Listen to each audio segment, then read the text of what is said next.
Con la tercera parte ya de espondilotropatía, vamos a pasar a la parte de diagnóstico. Entonces, sí, vamos a continuar. Entonces, y bueno, ahora hemos visto acerca del diagnóstico que nos podemos basar acerca de técnicas radiológicas, como lo es, por ejemplo, la radiografía y la resonancia magnética, ¿no? También hemos visto que se basaba en la parte clínica, pero también existen otras pruebas que son, se realiza, mejor dicho, en el examen físico, y esas son, por ejemplo, la prueba de Schober, la prueba de expansión torácica. Otras pruebas como son la flexión lateral lumbar y también la distancia occipucio-pared. Como se dan cuenta, son en realidad varias técnicas para nosotros analizar si mi paciente presenta o no una espondilotropatía. Con respecto a la prueba de Schober, se va a realizar este caso con el paciente de pie. Se va a medir este caso aquí como se ve el paciente, ¿ok? Se va a medir y después se le pide que se incline. Se le pide ese caso, se le mide cuando está de pie, es como se ve acá a esa distancia. Y luego se le va a pedir al paciente que por favor flexione el tronco.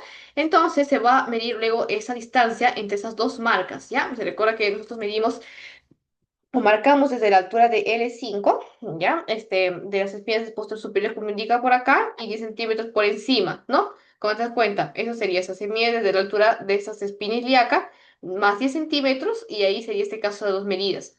Después se le pide al paciente que flexione, entonces ya ahora se le va a medir a distancia tal cual como está. Entonces, debemos de, cuando nosotros medimos al paciente de esta posición con esta,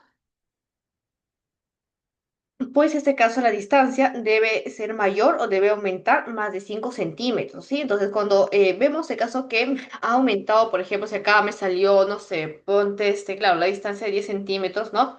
Y cuando se le pide, por ejemplo, flexión, se le calcula una distancia de 15, pues ha aumentado, o bueno, 16 mejor.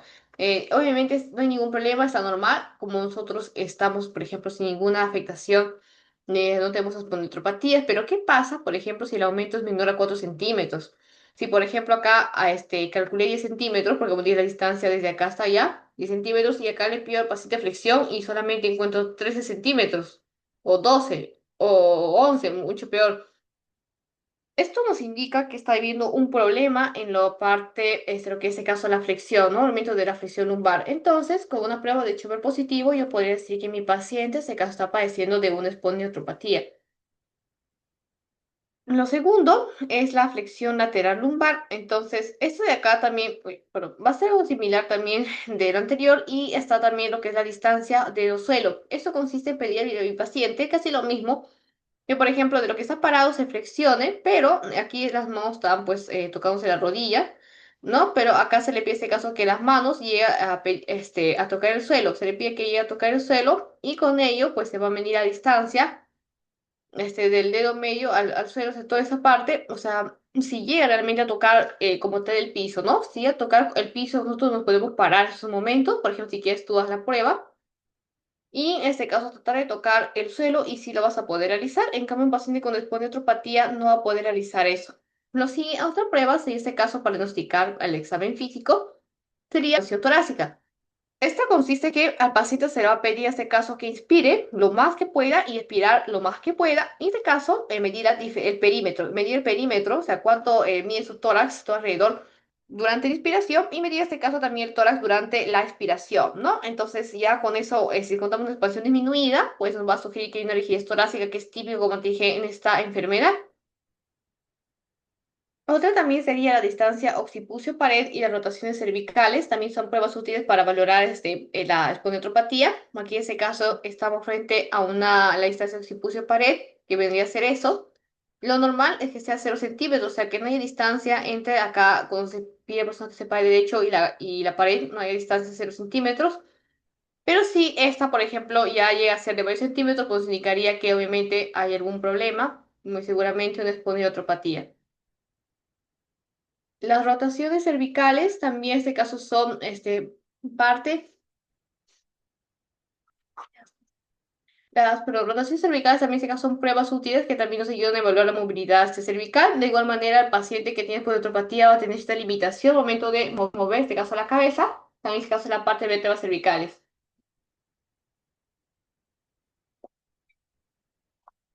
Bueno, con respecto a lo que es la afectación de las acroiliacas, para nosotros determinar que mi paciente tiene eso, yo tengo en este caso que palpar. la parte de esas articulaciones y se produce dolor, entonces nos confirma que hay una sacroileitis, ¿sí? Entonces ya con esas técnicas, como ya te estoy diciendo, tú puedes en este caso determinar que tu paciente te está presentando una espondilopatía, ¿ya? No te olvides de las pruebas que tienes que hacer a tu paciente en el examen físico, como son el test de Schober, está también, aparte de ese, el test de Schober, perdón. Aparte de saber que es de Schober, está este caso la distancia, este caso de dedo suelo. La distancia también hemos visto acerca de expansión torácica, la occipucio pared, y también, por ejemplo, la palpación a nivel de articulaciones acroiliacas y normalmente se genera dolor. Cuando hay dolor y palpas, al palpar esas articulaciones, nos puede también dar un indicio de que está habiendo una sacroileitis, ¿ya? Bueno, de todo lo más importante creo que ese caso sería la prueba de test de Schober. Bueno, ya habiendo terminado este bloque, seguimos el caso con la siguiente, ¿sí?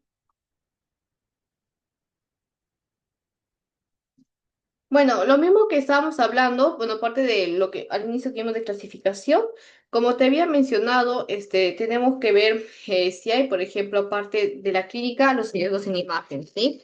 Entre ellos, por ejemplo, en lo que es, por ejemplo, la ley de criterios de Nueva York, tenemos que ver este caso acerca de la limitación, en lo que es la movilidad, ¿no? Por ejemplo, los pacientes con que tienen espondilopatías tienen limitación de la movilidad tanto lumbar como torácica. Y también, como te mencioné, pues para hacer el diagnóstico de la sacroiliitis, tiene que haber la parte radiológica o puede ser este caso que no haya, este caso, una evidencia en la radiografía que se conoce también como una espondilotropatía no radiológica, pero en vez de tener radiografía, pues obviamente tiene que haber HLA-B27 positivo, ¿ya? Puede ser cualquiera de los dos, o puede ser que salga positivo en la radiografía es acrolitis o puede ser que sea HLA-27 positivo, ¿ya? Cualquiera, más en este caso una característica clínica, en caso sea por, si hayas, por ejemplo, alguna alteración a nivel radiológico que te indique que es una espondilotropatía, pero si en caso no hayas nada en radiografía, estás frente a una espondilotropatía no radiológica, pues aquí tienes que tener el HLA-27 positivo por lo menos, y además ya no solamente una, sino dos, ¿ya? Aquí tiene que ser por lo menos dos para ser considerada. No basta con una. Entonces aquí están las críticas clínicas, lo mismo que te mencioné casi al inicio, acerca de la clasificación. Como te mencioné, con respecto a en lo que son, por ejemplo, hallazgos radiológicos de la sacroileitis, se va a ver este caso de tipo de varios grados, ¿no? Que te dije que había este grado 4, este grado 0 a grado 4. Grado 0 pues, está todo normal, grado 1 con desbordamiento, grado 2 estrechamiento espacio articular, grado 3 formación de puentes óseos, y el grado 4 cuando ya es la fase más avanzada, la más complicada, en la cual aparece anquilosis completa de articulación. ¿Ok? Entonces, esto prácticamente viene a ser parte de criterios diagnósticos. En el caso de mi paciente, lo anterior que hemos visto es parte de la exploración física. No sé qué tengas que hacer para tú también puedas estabilizar el diagnóstico. Y esto ya es como te estoy diciendo, hemos visto en clasificación las afectaciones, ¿no? A nivel radiológico, aquí está, por ejemplo, también los grados y también la parte clínica. Esas son clínicas en caso de la espondiloclitis, ¿ya?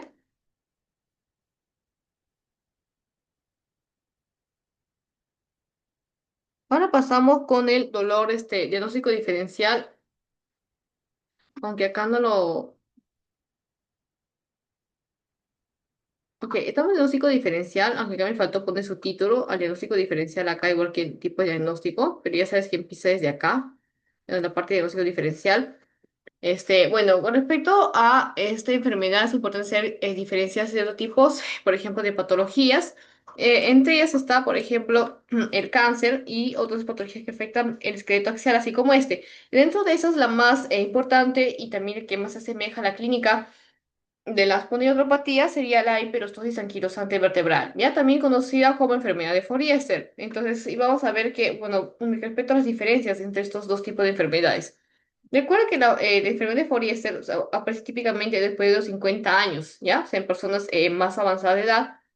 Por el contrario, la espondilitis anquilosante aparece en pacientes antes de los 40 años o incluso antes de los 35 años, como hemos visto en la definición, ¿no? De la clasificación del momento de hacer el diagnóstico. ¿Dónde está? acá, ¿no? Paciente, en este caso, menor de 45 años, era menor de 45 años, con dolor lumbar mayor a 3 meses. En cambio, acá de Forester es mayor a 50. El tipo de dolor, vamos a ver que, como te dije, había tipo de dolor mecánico y dolor inflamatorio. También te expliqué en un anterior video, así que si no lo has visto, te invito a que lo veas en las anteriores partes de este tema de neuropatías acerca de el tipo de dolor inflamatorio y el tipo de dolor mecánico, ¿ya? Pues recuerda que el mecánico es no inflamatorio. Entonces, acá el eforís es el dolor de tipo mecánico y en cambio el de tipo de quirosante es inflamatorio. Además, que vamos a encontrar que, por ejemplo, la limitación de la movilidad va a ser muy marcada en lo que es espondilitis, porque te has dado cuenta que el paciente, por ejemplo, cuando se flexiona, ya ni siquiera se podía detectar la parte o sea, no se puede en este caso calcular una distancia adecuada cuando se flexionaba, ¿no? O sea, le pedías, por ejemplo, que se pare y desde las articulaciones ilíacas hasta 10 centímetros arriba, ya calculabas esa distancia, marcabas esos 2 puntos.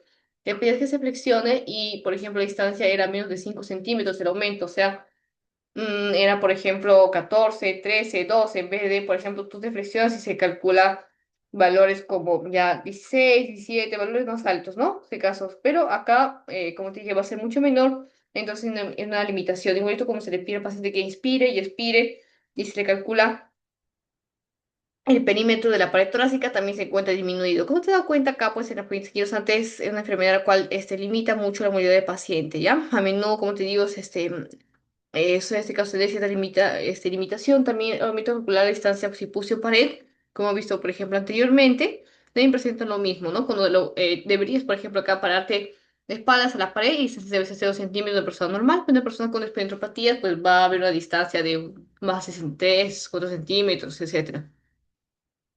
Bueno, acá también está cerca del cinemofito, lo cual es algo típico de la espondilitis y también este caso va a estar ausente en Fourier. Y bueno, con respecto, por ejemplo, otra enfermedad que puede confundirse lógicamente con la espondilitis, también este caso puede ser la ostitis con descenso ilíaco. Acá te lo dejo, no lo vamos a mencionar tanto porque no se deben preguntar, así que vamos a pasar solamente como dato, porque no preguntan esto. Aquí está el diagnóstico diferencial, también acerca, por eso vamos a ver más adelante que son el diagnóstico diferencial entre las espondiotropatías, así que vamos a dejar este cuadro más adelante.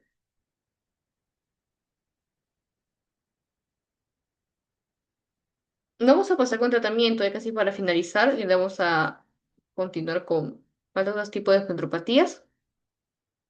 Por el primer tratamiento, vamos a ver que se basa en este caso con antiinflamatorios tipo no esteroideos e NSAIDs, este caso constituye la primera principal terapia. Se dice que se debe dar al menos 2 tipos de AINES distintos a dosis plenas, en este caso durante un mínimo de 4 semanas. ¿Sí? Si no responde a estas 4 semanas, podemos considerar que el tratamiento ha fallado. Y también se ha visto que tienen cierta utilidad también los tipos de corticoides, ¿ya? Pero en este caso, lo de tipo intraarticular, por ejemplo, que se pueden caso inyectar, ya que los orales no han sido tan útiles, ¿ya? Entonces no son en este caso tan buenos los orales. Con respecto a otro tipo de fármacos, también se recomienda lo que son los fármacos modificadores de la enfermedad, que también se debe utilizar un reumatoide, que en este caso son la sulfalacina y también metotrexato. Y en caso, por ejemplo, el paciente no responda ni a AINES, ni tampoco en este caso tenga buena respuesta a corticoides, ni a los FAMES, se van a empezar a utilizar fármacos en caso que tengan, que sean, por ejemplo, de actividad biológica, otros fármacos que sean de inhibidores de TNF-alfa, como son, esto es muy importante por ustedes preguntar cuáles son estos fármacos, sí, no te debes olvidar porque si al punto de este examen, eso seguramente estaría así de fijo. ¿Cuáles son inhibidores del TNF-alfa? Son el etanercept, adalimumab, certolizumab, golimumab, infliximab, que son en este caso más eficaces, ¿ya? Algunos estudios también sugieren que otros fármacos como son el secukinumab, que es un inhibidor de interleucina 17, también puede ser útil en pacientes que ya ni siquiera aún respondan a esos fármacos, ¿ya? Entonces recuerda que primera terapia, AINES, segunda terapia, corticoides, tercera terapia, los FAMES. Si no responde nada de esto, empezamos con los anti-TNF alfa, muy importante que te aprendas cuáles son. Y acá, aquellos pacientes que ya son muy poquitos, ¿no? Que no responden ni siquiera a esta terapia, o sea, son demasiado severos su cuadro, le puedes dar secukinumab. Con respecto a la evolución y al pronóstico, como vemos, tiene un curso crónico, es lento. En este caso, este tipo de formas, ¿no? Hay formas graves, leves, intermedias. La forma leve, en este caso, tiene una sacroiliitis y inflamación en la parte de las sangre ilíacas, pero no tiene tiene pocos síntomas y por ello no va a afectar mucho lo que en este caso la calidad de vida de la persona. La forma intermedia, vamos a ver que acá, por ejemplo, sí va a haber cambios radiológicos evidentes, pero aún un paciente suele preservar su capacidad. Por otro lado, en la forma grave, vamos a ver que ya hay una anquilosis completa. Recuerdo que la anquilosis sería ya la última etapa, ya el paciente, ¿no? En la forma más severa, no todos lo van a desarrollar. Y en este caso trae consigo pues una limitación ya severa o puede afectar sistémicamente los órganos. Entonces, como ves acá, por ejemplo, no es que en este caso todos los pacientes terminen de una forma invalidante, o sea, discapacitados de forma grave, sino que en realidad depende, ¿no?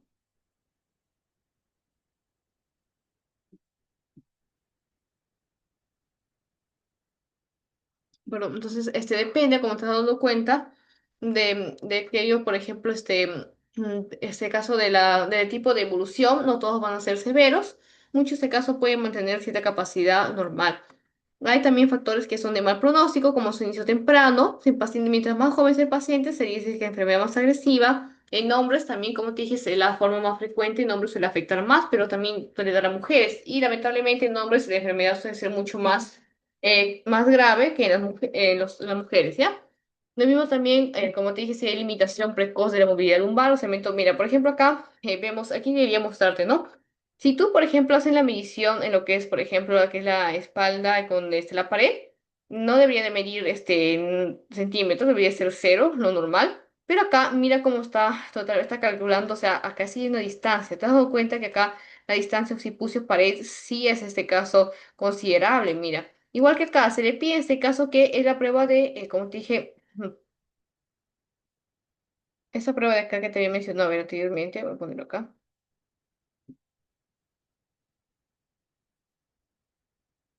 Esta prueba que han dicho de la distancia de dos suelos, ¿no? Y la flexión lateral lumbar, y incluso el test de Chover se está midiendo aquí. Y esta de acá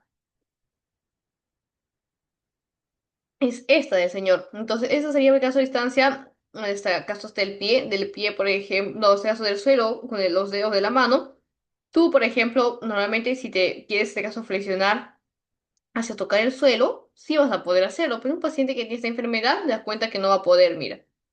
¿No? En caso ves un paciente joven, porque como te dije, se le afectará a menores de 45 años.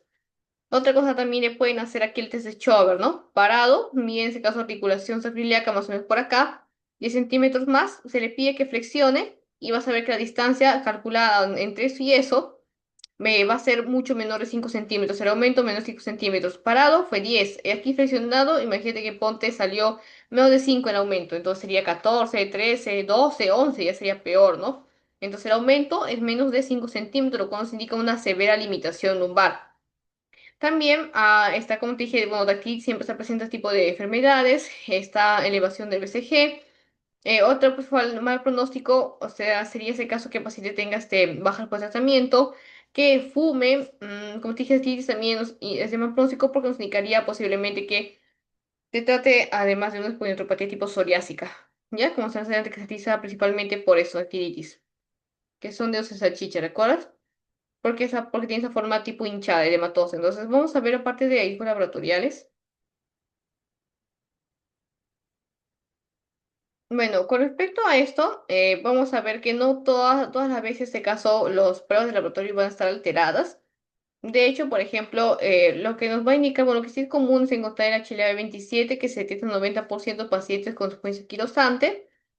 No es diagnóstica por sí sola, como te mencioné en la parte de clasificación, ¿qué tenías que considerar? Tienes que considerar que el H27 sea positivo, más dos criterios clínicos como mínimo, ¿no? Obviamente si hay más, con mayor razón, ¿ya? Así que no está en la parte de clasificación, que te he explicado anteriormente. Recuerda que acá también no existe pruebas diagnósticas de laboratorio específicas.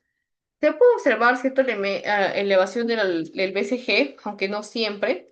Y también con lo que es la PCR, también en ese caso puede estar elevada también, pero incluso en unos casos pacientes pueden ser encontrados de manera normal, por lo cual si nos sale negativo en laboratorio no debemos de decir o descartar que se trata de esa enfermedad, ¿no? Siempre este caso ser totalmente.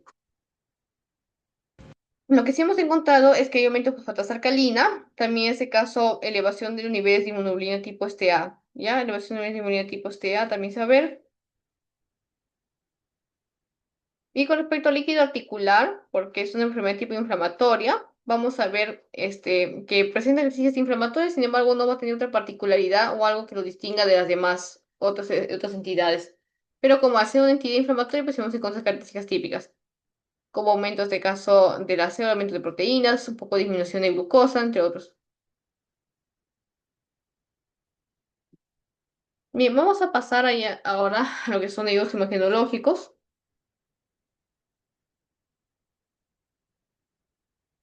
Está, por ejemplo, como te dije, acá esta enfermedad se caracteriza principalmente por afectar dos principales zonas, ¿no? Recuerda cuál era, este caso sería la sacroiliitis, en este caso se afectaba la parte sacroiliacas y también afectaba la parte, en este caso, de columna, en este caso vertebral. Entonces, vamos a encontrar también que a nivel radiológico habrá borramiento del espacio subcondral. Recuerda que el hueso subcondral también se afecta en la parte de artrosis. Por ejemplo, en artrosis hay en realidad no hay un borramiento, sino hay en artrosis hay una esclerosis subcondral, del hueso subcondral, ¿ya? Pero acá en vez de esclerosis como la artrosis, acá hay borramiento. Vamos a encontrar, eso sí, erosiones, también esclerosis, pero en el hueso, no en la parte de subcondral, sino acá en lo que es hueso adyacente. Afecta principalmente la parte inferior de la articulación sacroiliaca, exactamente los dos tercios. Inicia en el borde ilíaco, donde el cartílago en este caso está más delgado, por eso que le encanta afectar ahí, debido a que este cartílago está más frágil. Entonces, como te mencioné, respecto a esa sacroiliitis, va a tener 4 grados, ¿no? El grado 0, grado 1, grado 2, grado 3, grado 4. El de tipo 0 es normal, el de 1 es sospechoso, 2 mínimo, 3 moderado y el 4 sería el peor con anquilosis completa. Si quieres más detalle de esto, está acá, recuerda que aquí lo dejé, acá, ¿no? Aquí está acá detallado qué se va a encontrar en cada uno.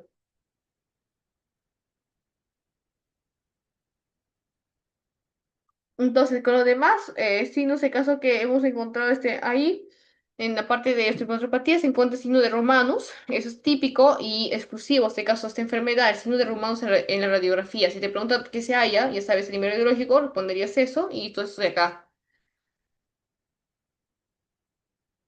Otro también sería la cuadratura el vertebral, que hace referencia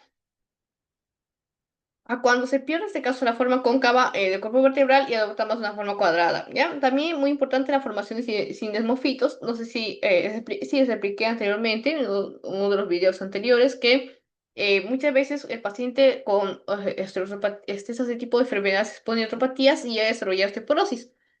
Y pues un examen, una prueba para detectar osteoporosis es la densitometría. Sin embargo, acá es la única excepción porque acá muchas veces los resultados van a salir normales, no porque el paciente no tenga osteoporosis. De hecho, esto es el problema que muchas veces se enmascara, sino que hay presencia de sindemófitos, ¿ya? Las cuales son osificaciones del niño fibroso que van a unir vértebras y o sea, la van a fusionar. Va a ser muy problemático porque eso precisamente debido a esto es que el paciente tiene limitación, no se puede flexionar, no se puede, tiene este caso expander el corte sutura porque está fusionándose, prácticamente osificándose, ¿ya? Entonces, debido a su presencia, es que muchas veces en sintometría va a salir normal porque son formaciones o prácticamente óseas. Entonces va a parecer que el paciente pues, va a estar, se caso, correctamente mineralizado cuando es así. Ya en fases avanzadas encontraremos lo que era con una caña de bambú. En este caso se debe que se osifican los ligamentos y articulaciones hipoficiarias. Y también está otra, como es una lesión de Anderson, ¿ya? Recuerda que la lesión de Anderson, en este caso, también está característica en lo que es esta enfermedad. Aquí sé otras cosas que se van a observar también en menor medida, pero más importante es esto, ¿ya? Si te pregunto en este caso, ¿cuáles son los riesgos imagenológicos en las espondiotropatías? Tú vas a responder signo de Romanus, cuadratura lumbar, formación de sismofitos, lesión de Anderson y caña de bambú, ¿ya? Ya di como unas 5, en este caso, importantes de esta enfermedad. Bueno, también la radiografía no va a ser la única que vamos a utilizar. Tenemos que utilizar otra como son la resonancia magnética, ¿ya? Entonces, esta resonancia magnética te preguntarás cómo se va a utilizar. Esta va a ser útil en fases precoces, ya que puede detectar en este caso un edema óseo. Y en donde las articulaciones que obviamente suelen afectar más, como las acroiliacas o las vértebras, ¿ya? Antes de que aparezca, por ejemplo, en un hallazgo en la radiografía, quien tiene mayor capacidad de detectar, se llega a la resonancia magnética. Te puede detectar incluso mucho antes que aparezca un signo radiológico en la radiografía. También ese caso se va a utilizar en pacientes que tengan síndrome de cobre caballo para detectar si tienen divertículos aracnoideos. Aquí está, como te dije, un resumen de las manifestaciones neurológicas que se pueden hallar en la espondilitis anquilosante. Sacroileitis, rectificación de la lesión lumbar, cuadratura lumbar, síndrome de Romanus, síndrome de Mofito, lesión en cañón de bambú, lesión en la Es muy importante que te aprendas esto de acá, pues lo puedes en lista, porque te van a preguntar el examen cuáles son los signos. Acá una imagen, aquí se queda en función de la resonancia con la tomografía, te dejo para que lo leas. Y ahora vamos a pasar a otro tipo de, bueno, ya habrás, es tipo de espondilopatía, si es el caso de la reactiva.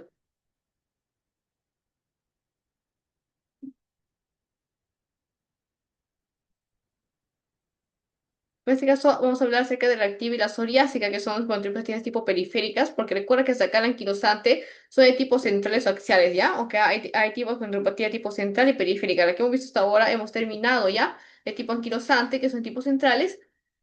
Así que vamos a continuar en el segundo otro video con la parte de artritis y ahora de tipo periférica, que son la artritis o espondiloartritis reactiva, junto con la de tipo psoriásica que está por acá.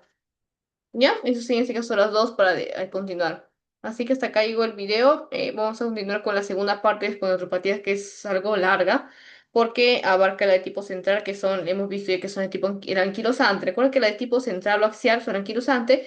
La de tipo periférica, espondilopatías periféricas, son la de tipo psoriásica, son la otra que es de tipo asociada a enfermedad inflamatoria intestinal y también la de tipo reactiva son las periféricas. Así que hasta ahora hemos visto, como te dije, la de tipo anquilosante. Vamos a hacer un pequeño repaso de todo, ¿ya? Para que de caso vas entendiendo si te espero una parte. Bien, hemos empezado a hablar acerca de esas enfermedades, las cuales son un conjunto que van a afectar principalmente esas articulaciones acrílicas, ¿sí? Van a causar dolor y muchas veces van a tirar el glúteo. Estas son de tipo oligo o monoarticular, es decir, que no llega a afectar más de cuatro articulaciones, porque si afecta más de cuatro articulaciones se convierten en poliarticulares. Son cero negativos, o sea, son factores de proteína negativo. Se va a ver este caso en radiografía, como en algunos casos no. Y en este caso hace mucho ese tipo de antígeno, ¿ya? El HLV27, mientras que otros, por ejemplo, artritis, por ejemplo, que son cero positivos, otros son cero negativas, van a ser más bien de tipo HLA-DR4 o lo que es, por ejemplo, miopatías HLA-DR3. Acá en este caso son HLA-B27, las únicas que dan a contra de las demás. Clasificación, hemos visto cómo hacer para ese diagnóstico y te dejo el cuadro. Recuerda que también, como te dije, de tipo central y tipo periférica. De tipo central son esta, la anquilosante, la axial no radiográfica también es de tipo central. Como te dije en este caso, puede ser que hayas, por ejemplo, algo en la radiografía, como puede que no. Si hayas en la radiografía algo, una anomalía, la que ya te expliqué al final del video, entonces eso significa que solamente basta con un criterio clínico, los de acá, ¿no? Para que tú diagnostiques en este caso espondilopatía, pero si en caso sea el radiológico negativo, solamente tienes que asegurarte que sea HL27 positivo, más sumarle cualquiera de estas, pero mínimo dos, ¿ya? Lo que es por criminología se que más frecuente en varones, la fisiopatología también es importante, la clínica, en este caso hemos visto sacroilitis, aquí también afecta a nivel de corazón, riñón, vejiga, acá también se define fue por si este caso osteopenia, osteoporosis, subluxaciones, ¿no? A nivel de S5, C6, C6, C7. También este caso de inflamación de nariz aórtica y también este caso voy a afectar la parte pulmonar con y puede ser que se conoce por aspergillus. El diagnóstico hemos explicado acerca de las pruebas, ¿no? Las a tipo, por ejemplo, acá está la clinimetría o si puse pared. Y está también el test de Schober, ¿no? Que como acá tienes que hacer, si caso el cálculo a partir de las espinas ilíacas posterior superior. Y luego acá calcular 10 centímetros más y marcar estos dos puntos, ¿no? Luego en este caso, importante que marques dos puntos porque se pide el paciente que se flexione y la distancia entre ambos puntos debe ser haber aumentado de estos 10 más de 5 centímetros. ¿Ya? Pues si está menos de 5 como 4 3 2 o sea, hasta 13 12 de los 10 de acá, indica un problema de espondilopatía. Lo mismo con la flexión lateral lumbar, distancia de 2,0 como vimos en el señor que estaba inclinándose, o si puse pared, ¿no? Que debe ser aquí 0 normal. Dejando este diagnóstico diferencial. Tratamiento, ese de acá, como te dije, es una tabla para diferenciar tipos de espondilitis. Hemos visto el tipo anquilosante, pátala reactiva, la psoriásica y la enfermedad inflamatoria intestinal, que son de tipo periférica. Nosotros nos quedamos hasta acá, la anquilosante, la cual es de tipo axial o central, y esas de acá son periféricas, lo vemos en otro video. Tratamiento, hemos dicho cuáles son primero fármacos y AINES, ¿no? Según el caso corticoides, tercero los fármacos que también se utilizan en caso de pacientes con artritis reumatoide. Y en este caso sigue después esa terapia biológica, ¿ya? Con, este caso no responde el paciente del anterior. Importante que sepas cuáles son los inhibidores que tiene alfa, ¿ya? Y muy importante, enternecer o guate de enternecer, aunque sea ailumab de una hada, cetrizumab de certero, golimumab de gol, infliximab de influir o infligir. Para que más o menos te puedas hacer una hemotecnia, porque esos medicamentos sigue una pregunta en exámenes. Y si aún así ni siquiera responde a esto, se puede dar esta cosa, aunque no es tan frecuente. Aquí esa evolución pronóstico. Recuerda que al ser una escuelitis tipo anquilosante, suele afectar la parte central axial de las personas acroiliacas. Por tanto, como factor de mal pronóstico se incluye la dactilitis, porque eso indicaría que sería un problema de tipo periférico, ¿ya? Porque lo de tipo, como te dije, de tipo central, tipo periférico. La central es la de tipo anquilosante y el periférico es la que se asocia a enfermedad inflamatoria intestinal, la psoriásica y la reactiva. Lo que es periférico, en este caso, mm, tiene en este caso como típico clínica dactilitis, entesitis, uveitis, pero eso no es frecuente en un paciente que tiene una de tipo central, puesto que es una de mal pronóstico. Laboratorio sabemos que sería negativo.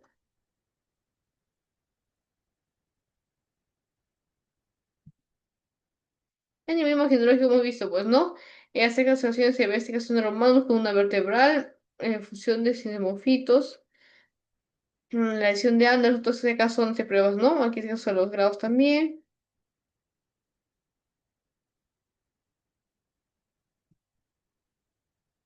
Y bueno, esas son las causas así más cómo se encontrar el tipo de esas enfermedades. Así que ya como hemos visto el repaso, nos continúa este caso la siguiente con las neuropatías tipo periféricas. Hemos visto una de tipo axial central que sería ese caso del anquilosante. Que también estamos ahí, también la de tipo anquilosante no radiográfica. Es decir, que no se detecta nada, por ejemplo, que es la parte de la biología. Y vamos a continuar este caso con la segunda parte, que sería las de tipo periféricas, ¿ya? Las de tipo periféricas. La reactiva, la psoriásica y asociada a enfermedad inflamatoria intestinal.